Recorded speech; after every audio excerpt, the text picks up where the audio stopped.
Hello friends, welcome to our channel tuition for maths. Friends, last video हमने class 11th का chapter 1 exercise 1.1 देखी थी, जिसमें हमने सीखा था कि सेट्स को कितने तरीकों से फॉर्म किया जा सकता है। तो सेट को फॉर्म करने के दो तरीके थे। एक तो था हमारे पास क्या, सेट बिल्डर फॉर्म, और दूसरा था क्या, roster form.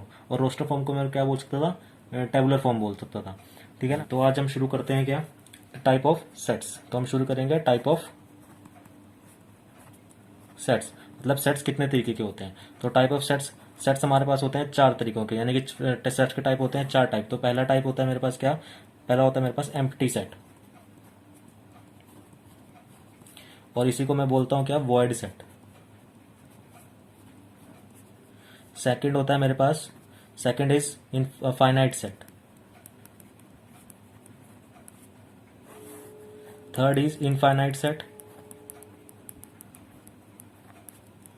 And fourth is equal set. तो हम बात करते हैं पहले किसकी, एम्प्टी सेट की। एम्प्टी सेट को हम डिनोट कैसे करते हैं, इसको डिनोट करने का तरीका क्या है, एम्प्टी सेट को, ये इसका सिंबल होता है, या तो मैं 5 से डिनोट कर सकता हूँ। दूसरा इसको तरीका, इसको क्या है शो करने का तरीका, एक खाली में एक एम्प्टी सेट बना दूंगा, मतलब उसके अंदर कोई भी एलिमेंट नहीं होगा। तो एम्प्टी सेट क्या होता है मेरे पास, a set which does not contain any element, मतलब इस सेट के अंदर कोई भी एलिमेंट नहीं है, तो ये क्या हो जाएगा, एम्प्टी सेट हो जाएगा। तो इसका एग्जांपल देख लेते हैं। बस the set of all x such that x is a natural number, और एक्स की वैल्यू एक से बड़ी और दो से छोटी। तो क्या ऐसा कोई नंबर है जो दो से छोटा हो और एक से बड़ा हो? तो ऐसा कोई भी नंबर नहीं है, ऐसा कोई भी नेचुरल नंबर नहीं है जो एक से बड़ा और दो से छोटा हो। तो ये क्या हो जाएगा, मेरे पास एक एम्प्टी सेट हो जाएगा। तो इसको मैं डिनोट किससे करूंगा, 5 से, या फिर एक खाली एम्प्टी ऐसे सेट बना दूंगा। ठीक है ना। तो इसका ये रोस्टर फॉर्म हो जाएगा, मतलब ये मेरे पास क्या है, सेट बिल्डर फॉर्म है, और ये क्या मेरे पास इसका रोस्टर फॉर्म हो गया। तो ये हो गया एम्प्टी सेट। एग्जाम्पल और देख लेते हैं ऐसे ही। क्या कह रहा है कि कोई सेट है बी, कोई सेट है B, the set of all x such that x is a rational number, x is a rational number, और एक्स की वैल्यू कहां से कहां तक है, एक्स स्क्वायर माइनस में 2 इक्वल टू क्या है, 0 है। ठीक है ना। तो ऐसा कोई भी रेशनल नंबर नहीं है जिसका स्क्वायर करूं और उसमें से 2 लेस करूं तो 0 आ जाए, मतलब यहाँ पर ऐसा कोई भी रेशनल नंबर नहीं है, क्योंकि अगर मैं यहाँ पर √2 रखता हूँ वो क्या होता है, इरेशनल नंबर होता है। तो ऐसा कोई भी रेशनल नंबर नहीं है, 1 2 3 किसी का भी कोई भी ऐसा नंबर नहीं है कि इसमें से 2 लेस करूँ 0 आ जाए। तो ये क्या हो जाएगा, मेरे पास एम्प्टी सेट हो जाएगा। इसको मैं किससे डिनोट करूंगा, 5 से, या फिर एक सिंपल एम्प्टी सेट ऐसे बना दूंगा। ये इसका सेट बिल्डर फॉर्म है, ये क्या है इसका रोस्टर फॉर्म है। तो ये था मेरे पास क्या, एम्प्टी सेट। अब मैं बात करता हूँ किसकी, फाइनाइट सेट की। तो फाइनाइट सेट क्या होता है मेरे पास, जिसमें मेरे पास फाइनाइट नंबर ऑफ एलिमेंट्स होते हैं, मतलब जिन एलिमेंट्स को मैं गिन सकता हूँ। मान लो मेरे पास कोई सेट है ए, तो इसको अगर मैं देखूं तो मेरे पास कोई सेट है ए, उसमें एलिमेंट है 1 2 3 4 5। तो ये क्या मेरे पास एक फाइनाइट नंबर ऑफ एलिमेंट्स हैं, तो ये क्या हो जाएगा, मेरे पास फाइनाइट सेट हो जाएगा। उसी तरह कोई एलिमेंट है बी, इसके अंदर मेरे पास एलिमेंट है मान लिया A B C D E. तो ये क्या इसके अंदर क्या है, एक फाइनाइट नंबर ऑफ एलिमेंट्स है, मतलब ये क्या हो जाएगा, फाइनाइट सेट हो जाएगा। उसी तरह इनफाइनाइट सेट की बात करूं तो इनफाइनाइट सेट में क्या है मेरे पास, अगर कोई मान लिया मेरे पास कोई सेट है ए, कोई सेट है मेरे पास ए, और उस सेट के जो एलिमेंट है मैंने मान लिया कि 1 2 3 4, मतलब ऑल नेचुरल नंबर, जितने भी सारे नेचुरल नंबर्स क्या हैं इसके सेट के एलिमेंट है, इस सेट के एलिमेंट है। तो मैं सारे नेचुरल नंबर तो लिखूंगा नहीं, वो तो इनफाइनाइट तक होते हैं। तो मैं क्या करूंगा, 1 2 3 4 ऐसे लिख के आगे क्या लगा दूंगा, 3 डॉट लगा दूंगा। मतलब ये प्रोसेस क्या है, आगे ऐसे ही चली जा रही है। तो ये मेरे पास क्या हो जाएगा, ये क्या हो जाएगा मेरे पास, इनफाइनाइट सेट। उसी तरह अगर मैं बात करूं, सेट है B, the set of all x, ठीक है ना, the such that x is a point on line, मतलब the set of all x such that x a point on line. तो एक लाइन के ऊपर तो बहुत सारे पॉइंट हो सकते हैं, मतलब बहुत सारे इनफाइनाइट नंबर ऑफ पॉइंट्स हैं। तो ये क्या हो जाएगा मेरे पास, इनफाइनाइट सेट हो जाएगा। तो इस मतलब कि ये क्या है मेरे पास, एक रोस्टर फॉर्म है, उसमें सेट बिल्डर फॉर्म में है, लेकिन ये क्या है मेरे पास, एक इनफाइनाइट सेट है। इनफाइनाइट सेट है मतलब इसके ऊपर तो बहुत सारे डॉट्स होंगे, लाइन के ऊपर तो बहुत सारे डॉट्स होंगे। तो ये क्या हो जाएगा, इनफाइनाइट सेट। जिसके अंदर ना फाइनाइट नंबर ऑफ एलिमेंट हो, वो क्या हो जाएगा मेरे पास, फाइनाइट सेट। इसका एग्जांपल और देख लेते हैं। तो और इसको हम डिनोट कैसे करते हैं, जो ये फाइनाइट और इनफाइनाइट है, इसको कैसे लिखना है कि कोई number of element in set ए कितने हैं, गिन लूंगा मैं, number of element in set ए कितने हैं, 1 2 3 4 5। तो ये हो जाएगा मेरे पास 5। उसी तरह इसमें number of element in set B कितने हैं, 1 2 3 4 5। तो ये हो जाएगा मेरे पास क्या, 5। और इनफाइनाइट का एग्जांपल और है, जैसे कोई सेट है मेरे पास बी, और इसमें क्या है मेरे पास, the set of all integers, integer मतलब सारे 0 1 2 3, इस तरह से बहुत इनफाइनाइट तक चलता रहेगा। उसी तरह यहाँ पर -1 -2 -3, और ये भी क्या चलता रहेगा, इनफाइनाइट तक चलता है। मतलब यहाँ भी 3 डॉट है और यहाँ भी 3 डॉट है। तो ये क्या हो जाएगा मेरे पास, एक इनफाइनाइट सेट हो जाएगा। ठीक है ना। तो एम्प्टी सेट या फिर जिसमें हम कह रहे हैं एक डेफिनेट नंबर ऑफ एलिमेंट्स होते हैं, या तो एक empty set is also a finite set. क्यों? क्योंकि इसमें नंबर ऑफ एलिमेंट है ही नहीं है, तो इसको मैं आराम से बता सकता हूँ क्या फाइनाइट सेट है। फाइनाइट सेट क्या होता है? फाइनाइट सेट दो तरीके के बन सकते हैं क्या, एक तो एम्प्टी सेट हो सकता है या फिर मेरे पास डेफिनेट नंबर ऑफ एलिमेंट्स हो, तो दोनों क्या कहेंगे? फाइनाइट सेट होगा। अदरवाइज उसके अलावा जो भी सेट होंगे सारे क्या हो जाएंगे? इनफाइनाइट सेट हो जाएंगे। फिर आता है मेरे पास क्या? Equal set. तो हम देखेंगे इक्वल सेट क्या होता है। इक्वल सेट होता है मेरे पास, इक्वल सेट की बात करूं तो इक्वल सेट होता है मेरे पास, अगर मैं कह दूं कि सेट ए के जितने भी एलिमेंट हैं वो सेट बी में है, तो ये क्या हो जाएगा? मेरे पास इक्वल सेट हो जाएगा। या फिर मैं कहूं सेट बी के जितने भी एलिमेंट हैं वो किसमें है? सेट ए में है, तो ये क्या हो जाएगा? मेरे पास इक्वल सेट हो जाएगा। जैसे एक एग्जाम्पल मानू क्या, प्राइम नंबर्स लेस देन 6, तो सेट ए में क्या है? प्राइम नंबर्स हैं जो लेस देन 6 है, तो कौन कौन से हो जाएंगे? प्राइम नंबर्स 2, 3 और 5, ये प्राइम नंबर्स हैं लेस देन 6 हैं। और अगर मैं उसी तरह बात करूं क्या, प्राइम फैक्टर ऑफ 30 के प्राइम फैक्टर क्या क्या होंगे मेरे पास? अगर मैं 30 के प्राइम फैक्टर, तो वो भी क्या होंगे? 2, 3 और 5 ही होंगे। तो ये 30 के प्राइम फैक्टर हैं और लेस देन 6 है, तो ये दोनों क्या हो गए मेरे पास? इक्वल्स हो गए। मतलब कहने का मतलब है कि सेट ए के जितने भी एलिमेंट हैं वो सेट बी में होने चाहिए, और सेट बी के जितने एलिमेंट हैं वो सेट ए में होने चाहिए, तो ये क्या हो जाएगा? मेरे पास इक्वल सेट हो जाएगा। एग्जाम्पल और देख लेते हैं। अगर मैं बोलूं कि ए सेट है, कोई ए सेट है जिसके अंदर एलिमेंट है क्या? 1, 2, 3। उसी तरह एक सेट है बी जिसके अंदर एलिमेंट है क्या? 2, 2, 1, 3 एंड 3। तो क्या मैं अब, तो क्या सेट ए सेट बी के इक्वल है? तो बिल्कुल है। क्यों? क्योंकि सेट ए के सारे एलिमेंट यानी कि 1, 2, 3 सेट बी में आ रहे हैं, और सेट बी के सारे एलिमेंट सेट वन में ए में आ रहे हैं। क्यों? अगर 2 देखो, सेट बी का जो एलिमेंट है वो क्या है? 2, तो 2 क्या सेट ए में आ रहा है? तो यहाँ भी 2 है, 2 ए में आ रहा है। फिर 1 है, 1 भी ए में आ रहा है। 3 भी ए में आ रहा है। 3 ये वाला 3 भी क्या है? ए में आ रहा है। यानी कि सेट ए जो है वो किसके बराबर है? सेट बी के। ये क्या हो गया मेरे पास? इक्वल सेट होते हैं। तो हमने देखा क्या टाइप ऑफ सेट। सेट्स के अंदर मेरे पास 4 तरीके के होते हैं। एम्प्टी सेट जिसका ये साइन होता है फाई, या फिर सीधा एम्प्टी ब्रैकेट्स होती है।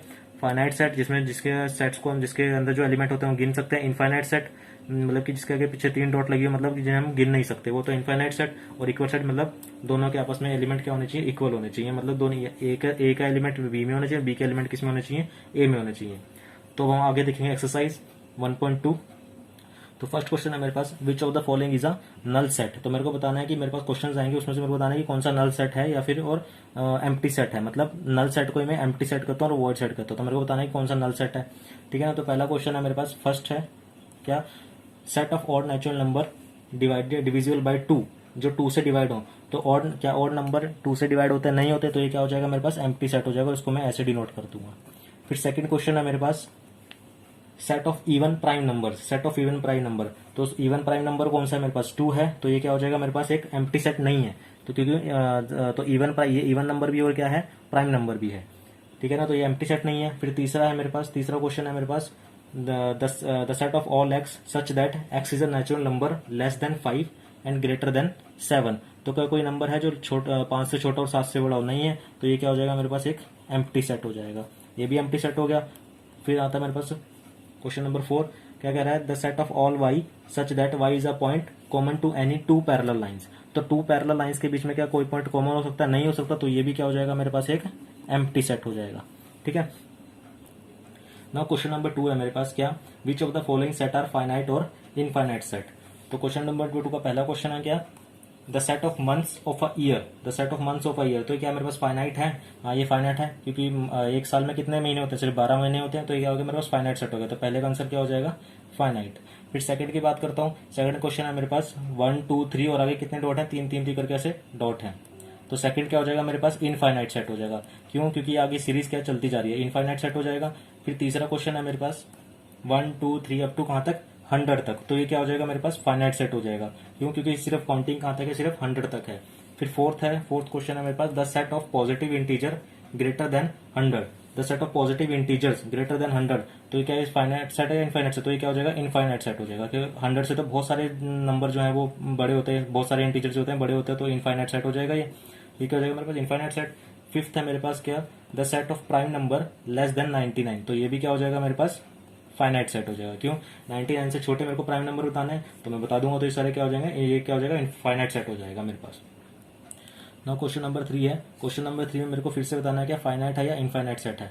तो क्वेश्चन नंबर 3 का पहला पार्ट है क्या, the set of line which are parallel to x axis. मतलब एक्स एक्सिस मेरे पास ये होती है एक्स एक्सिस, तो एक्स एक्सिस के पैरेलल कितनी लाइन? तो इनफाइनाइट नंबर ऑफ लाइंस जो होती हैं वो पैरेलल हो सकती है एक्स एक्सिस के, तो ये क्या हो जाएगा मेरे पास? इनफाइनाइट। पहले क्वेश्चन का आंसर क्या हो जाएगा, इनफाइनाइट, क्योंकि एक्स एक्सिस के बहुत सारी लाइन क्या हो सकती है, पैरेलल हो सकती है। फिर सेकंड है मेरे पास क्या, the set of letters in the English alphabet. English alphabet में कितने लेटर्स होते हैं, 26 लेटर्स होते हैं, तो ये क्या हो जाएगा मेरे पास, फाइनाइट सेट हो जाएगा। क्वेश्चन 3 है मेरे पास क्या, the set of number which are multiple of 5। तो 5 के मल्टीपल क्या मेरे को सेट बनाना है, तो ये इनफाइनाइट चला जाएगा, बहुत सारे मल्टीपल्स होते हैं, क्या हो जाएगा मेरे पास, इनफाइनाइट सेट हो जाएगा। फिर क्या आता है मेरे पास क्वेश्चन नंबर 4, क्या है, the set of animal living on the earth. तो अर्थ के ऊपर तो एक finite number of animals he live, मतलब कि नंबर तो बहुत बड़ा होगा, लेकिन क्या मेरे पास फाइनाइट होगा ना, मतलब फाइनाइट नंबर ऑफ एनिमल ही धरती पर होंगे, ठीक है ना, मतलब लेकिन उनकी मतलब कि जो उनका जो नंबर होगा वो बहुत बड़ा होगा, लेकिन वो फाइनाइट नंबर में होगा, मतलब जिसके हम गिन सकते हैं, तो फाइनाइट आ जाएगा इसका आंसर। फिर है मेरे पास फिफ्थ क्या है मेरे पास, the set of circle passing through the origin. Origin से पास कर रहा है, मतलब ओरिजिन से तो बहुत सारे सर्कल पास कर सकते हैं, ये क्या हो जाएगा मेरे पास, इनफाइनाइट हो जाएगा, ठीक है ना। तो पहले का आंसर क्या है, इनफाइनाइट, फिर दूसरे का है फाइनाइट, तीसरे का इनफाइनाइट, फोर्थ का है फाइनाइट, फिफ्थ का है क्या, इनफाइनाइट। क्वेश्चन नंबर 4 में मेरे पास क्या, whether A is equal to B, यानी कि सेट ए सेट बी के इक्वल है कि नहीं है। तो क्वेश्चन नंबर 4 का पहला क्वेश्चन है मेरे पास क्या, सेट ए में मेरे पास कितने एलिमेंट है, ए बी सी डी, और सेट बी में क्या है, डी सी बी ए। तो सेट ए के सारी एलिमेंट सेट बी में है, तो इसका क्या हो जाएगा मेरे पास, ए इक्वल टू बी, यानी कि सेट ए किसके बराबर है, सेट बी के बराबर है। नाउ सेकंड क्वेश्चन है मेरे पास, सेट ए के जो एलिमेंट है वो मेरे पास क्या क्या है, 4 8 12 16, और सेट बी के कौन कौन से एलिमेंट है, 8 4 16 और 18। तो सेट बी में 8 है, सेट ए में भी है, सेट बी में 4 है, सेट ए में भी है, वो सेट बी में 16 है, वो सेट ए में भी है। तो क्या सेट बी में 18 है, क्या वो सेट ए में है, नहीं है, तो क्या हो जाएगा इसका आंसर, यानी कि सेकंड का आंसर क्या हो जाएगा, set A is not equal to set B, ठीक है ना। तो सर नाउ थर्ड क्वेश्चन है इसका मेरे पास क्या, सेट ए में मेरे पास क्या एलिमेंट है, 2 4 6 8 एंड 10, यानी कि सारे क्या है, ये इवन नंबर हैं। और सेट बी में क्या है, the set of all x such that x is a positive even integer, मतलब एक्स का एक पॉजिटिव इवन इंटीजर है, और एक्स की वैल्यू कहां से कहां लाई करती है, लेस देन इक्वल टू 10, मतलब लेस देन इक्वल टू 10 जितने भी होंगे क्या पॉजिटिव इवन इंटीजर होने चाहिए। तो पॉजिटिव इवन इंटीजर क्या होंगे, लेस देन इक्वल टू 10, 2 4 6 8 और 10 खुद, क्योंकि इक्वल टू का साइन लगा हुआ है। तो थर्ड का आंसर क्या हो जाएगा मेरे पास, set A is equal to set B. Now question number 4, question 4 में क्या है, कोई सेट है मेरे पास A, the set of all x such that x is a multiple of 10। एक्स क्या है 10 का मल्टीपल है, मतलब 10 का मल्टीपल 10 20 30 इस तरह से है। और सेट बी में मेरे को क्या एलिमेंट दे रखे हैं, 10 15 20 25। तो क्या 15 10 का मल्टीपल है, नहीं है, मतलब जो सेट ए है वो is not equal to set B हो जाएगा इसका आंसर। नाउ क्वेश्चन नंबर 5 है मेरे पास क्या, pair of sets are equal. अगर ये इक्वल है तो मेरे क्या बताना है, इसका रीजन बताना है क्यों है। तो सेट ए में जो एलिमेंट है मेरे पास वो क्या है, 2 एंड 3, और सेट बी क्या है मेरे पास, the set of all x such that x is a solution of, ये इक्वेशन दे रखी है मेरे पास, क्वाड्रेटिक इक्वेशन दे रखी है, और इसका क्या है, x is a solution of x square plus में 5x प्लस में 6। तो सेट ए के एलिमेंट तो मेरे को पता है, तो मैं क्या करूंगा, इसको रोस्टर फॉर्म में लिखने की कोशिश करूंगा। तो इसको रोस्टर फॉर्म में लिखने से पहले क्या करूंगा, इसके एक्स के फैक्टर निकालूंगा। तो एक्स स्क्वायर प्लस में 5x प्लस में 6 इक्वल टू 0 है, तो इसके फैक्टर निकालूंगा, तो ये क्या बन जाएगा, x plus 2 and x plus 3 equal to 0। तो x की दो वैल्यू आएंगी, x is equal to -2 and x is equal to -3, यानी कि सेट बी में अगर मैं इसको रोस्टर फॉर्म में लिखूं तो सेट बी में जो एलिमेंट होंगे वो क्या क्या होंगे मेरे पास, -2 एंड -3। तो क्या सेट ए के एलिमेंट सेट बी से मैच कर रहे हैं, नहीं कर रहे हैं, क्यों, क्योंकि ये पॉजिटिव है और ये नेगेटिव है। तो यहां से मेरे को क्या पता लगा, set A is not equal to set B. तो सेट ए क्या है, सेट बी के इक्वल नहीं है। नाउ सेकंड पार्ट क्या है फिफ्थ क्वेश्चन का, कह रहा है कि सेट है मेरे पास A, the set of all x such that x is a letter in the word, किसमें, फॉलो में। फॉलो में वर्ड है, तो इसको अगर मैं रोस्टर फॉर्म में लिखूं, सेट ए को अगर मैं रोस्टर फॉर्म में लिखूं तो क्या हमने लास्ट वीडियो में बताया था, क्या कैसे लिखना है, इस सारे एलिमेंट लिख लेना है इसके। तो एफ कोमा ओ कोमा एल कोमा डब्ल्यू। तो ओ एक बार क्यों आया, क्योंकि रोस्टर फॉर्म में अगर कोई लेटर दो बार की, अगर सेट बिल्डर फॉर्म में कोई लेटर दो बार है तो रोस्टर फॉर्म में क्या आ जाएगा, एक बार आ जाएगा। उसी तरह अगर सेट बी की बात करूं, सेट बी क्या है मेरे पास, the set of all y such that y is a letter of word wolf. तो बी के अगर मैं लेटर रोस्टर फॉर्म में लिखूं इसको, तो रोस्टर फॉर्म में क्या लिखूंगे, सारे एलिमेंट इसमें आ जाएंगे, यानी कि W O L and F. तो क्या सेट ए के एलिमेंट सेट बी में है और सेट बी के एलिमेंट क्या सेट ए में है, तो एफ है दोनों में, ओ दोनों में है, एल दोनों में है, डब्ल्यू दोनों में है। तो यहां से क्या पता लगा, जो सेट है वो किसके बराबर है, सेट बी के। तो ये क्या मेरे पास क्या एक इक्वल सेट है, और पार्ट 1 में क्या था, ये अनइक्वल सेट था। नाउ क्वेश्चन नंबर 6 था मेरे पास क्या, मेरे पास कुछ सेट्स दिए हुए हैं, मेरे को बताना है कि इनमें से कौन सा सेट क्या है इक्वल है, कौन कौन से सेट इक्वल है। तो पहले इस क्वेश्चन को करना क्या है, पहले तो सेट ए के एलिमेंट दे रखे हैं, सेट बी के, सेट सी के, सेट डी के, ई एफ जी एच, ये सब क्या है, सारे सेट्स के एलिमेंट दे रखे हैं। तो इस क्वेश्चन को करना कैसे है, पहले मैं देखूंगा सेट ए के एलिमेंट देखूंगा, सेट ए को देखूंगा किस किससे मैच कर रहा है नहीं कर रहा। तो पहले सेट ए का एलिमेंट देखूंगा 2, सेट ए का एलिमेंट देखूंगा 2 किस किस में है, बी में है, ठीक है ना, सी में नहीं है, 2 क्या है, सी में नहीं है। तो मेरे को यहां से पता लगा क्या ए जो है वो सी के इक्वल तो है नहीं, क्यों, क्योंकि 2 सी में नहीं आता, तो ए तो सी के इक्वल हुआ नहीं, ठीक है ना। फिर इसमें देखूंगा डी में 2 आता है, ई में आता है क्या, नहीं आता 2, तो मेरे को पता लगा क्या जो सेट ए है वो ई के इक्वल भी नहीं है। फिर क्या एफ में आता है 2, नहीं आता, तो मेरे को यहाँ से पता लगा कि सेट ए है वो किसके इक्वल नहीं है, एफ के इक्वल भी नहीं है। फिर जी में आता है, नहीं आता, तो यहाँ से पता लगा सेट ए जो है वो जी के इक्वल भी नहीं है। एच में आता है, नहीं आता, तो यहाँ से पता लगा सेट क्या है मेरे पास, एच के इक्वल भी नहीं है, ठीक है ना। लेकिन 2 किस में आता है, बी में भी आता है, अभी बी की बात बाकी है, ठीक है ना। सी के इक्वल नहीं हुआ ये, डी में भी आता है 2, तो फिर मैं देखूंगा सेट का अलग एलिमेंट, दूसरा एलिमेंट देखूंगा 4, क्या 4 बी में आता है, आता है, क्या 4 डी में आता है, ये भी आता है, तो क्या पता हो इक्वल हो। फिर मैंने देखा 8, क्या 8 बी में आता है, नहीं आता, तो ए जो है वो बी के इक्वल भी नहीं है। फिर क्या 8 डी में आता है, नहीं आता, तो मेरे को यहाँ से पता लगा जो ए है वो डी के इक्वल भी है, यानी कि जो सेट ए है वो किसी के इक्वल नहीं है, ठीक है ना। ये सेट ए की बात थी। अब मैं सेट बी को देखूंगा कि सेट बी का पहला एलिमेंट देखा मैंने 1, तो क्या 1 सी में आता है, नहीं आता, तो मेरे को यहाँ से क्या पता लगा जो सेट बी है वो इक्वल नहीं है किसके, सी के। क्या बी का 1 एलिमेंट ये 1 डी में आता है ये रहा 1, तो क्या पता हो इक्वल हो। फिर मैंने देखा ई में भी आता है 1, एफ में देखा, एफ में 1 नहीं आता, तो बी जो है वो एफ के इक्वल नहीं है, ठीक है ना। फिर मैंने देखा जी में 1 आता है, एच में भी 1 आता है। फिर मैंने सेट बी का दूसरा एलिमेंट देखा 2, क्या 2 सी में आता है, तो सी का तो हो गया। फिर मैंने देखा सेट बी का एलिमेंट 2, क्या 2 डी में आता है, आता है, क्या ई में आता है 2, नहीं आता, तो बी का B is not equal to E हो गया। क्या एफ में आता है, नहीं आता, तो B is not equal to F हो गया। जी में आता है, नहीं आता, तो B is not equal to G हो गया। एच में भी नहीं आता, तो B is not equal to H हो गया।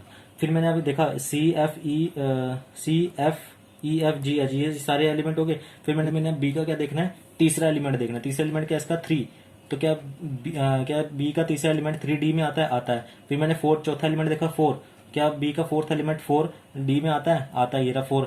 तो बी के सारे एलिमेंट क्या है, डी में आते हैं, और डी के सारे एलिमेंट क्या है, बी में आते हैं, तो बी क्या हो जाएगा, B is equal to D हो जाएगा। ये मेरे पास क्या हो गया, इक्वल सेट हो गया, बी एंड डी या इक्वल।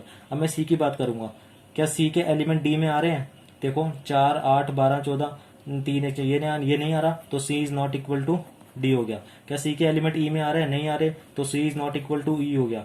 उसी तरह C is not equal to F हो गया, क्यों, इन दोनों के एलिमेंट मैच नहीं हो रहे, सी और एफ के। फिर C is not equal to G हो गया, उसी तरह C is not equal to H हो गया, ठीक है ना। तो मतलब सी क्या है, किसी से भी मैच नहीं हो रहा, किसी के इक्वल नहीं आ रहा। फिर क्या आता है मेरे पास एलिमेंट, देखता हूँ सेट क्या देखता हूँ, डी, क्या डी के एलिमेंट डी के एलिमेंट ई में आ रहे हैं, नहीं आ रहे, तो डी जो है is not equal to E हो गया। उसी तरह D is not equal to F हो गया, D is not equal to G हो गया, उसी तरह D is not equal to H हो गया, ठीक है ना। यहां से मेरे पास क्या डी तक हो गया। फिर मैं ई देखूंगा, क्या ई के एलिमेंट एफ में है, नहीं है, तो ई के एलिमेंट एफ में है, ई के एलिमेंट एफ में है, नहीं है, तो E is not equal to F हो गया। क्या ई के एलिमेंट जी में है बिल्कुल है, क्यों, -1 1 और 1 और -1, तो ई क्या हो गया मेरे पास, इक्वल टू जी हो गया। लेकिन ई के एलिमेंट एच में नहीं है, तो E is not equal to H हो गया, ओके। उसी तरह फिर मैं एफ देखूंगा, एफ के एलिमेंट जी में है, नहीं है, तो F is not equal to G हो गया। उसी तरह एच में भी नहीं है एफ के एलिमेंट, तो F is not equal to H हो गया। अब सिर्फ जी रह गया, जी और एच रह गया, तो जी इज नॉट इक्वल टू क्या हो जाएगा मेरे पास, एच आ जाएगा। यानी कि मेरे को यहाँ से पता लगा सिर्फ 2 ही सेट इक्वल है। कौन कौन से सेट इक्वल है, एक तो B is equal to D है, और कौन सा, ये वाला E is equal to G है। यानी कि इस पूरे सेट्स में जो मेरे पास सेट दे रखे थे, इन पूरे सेट्स में सिर्फ 2 सेट इक्वल है, कौन से, B and D and E and G. तो ये इसका हमारे पास क्या हो जाएगा, इसका आंसर हो जाएगा। ओके फ्रेंड्स, ये थे हमारे पास एक्सरसाइज 1.2। अगली वीडियो में एक्सरसाइज 1.3 करेंगे। तो अगर आपको हमारी वीडियो पसंद आई हो तो प्लीज़ ज़्यादा से ज़्यादा लाइक कीजिएगा, शेयर कीजिएगा और सब्सक्राइब कीजिएगा हमारे चैनल को। Thank you very much.